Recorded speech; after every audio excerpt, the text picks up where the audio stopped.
বাপি কি রে মাথাতে বুঝছো? আরে প্রচুর টেনশনে আছি। কি টেনশন আবার? আরে প্রচুর টেনশন। আরে দূর মারা কি টেনশন কথা? ওর বাচ্চা হবে, টেনশনে আছি। ওর বাচ্চা হবে?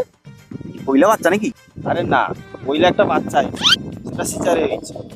এটা যে কি হবে সেটাই টেনশনে আছে, নয় সিজারে হবে। আরে সিজারে হবে?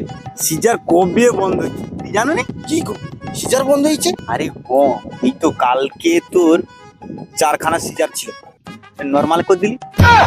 কিরকম? আচ্ছা তোর বাচ্চা হওয়ার ডেটটা কবে? আরে মনে হয় আর 2টা দিন পরে হয়ে যাবে। দেখ তুইটা যেদিন ভর্তি করবো সঙ্গে একটা মোবাইল গেম নিয়ে যাবো। আরে মোবাইল গেম কি হবে? মোবাইল গেম দেখি সিজার হবে নাকি? আরে ডেলিভারির মাস্টার তো মোবাইল গেম, যখন দেখুটু প্রচুর কষ্ট ওঠে আর পারেটে নি 50 করে দিয়ে দেবো, 50 করে বাড়িয়েছি।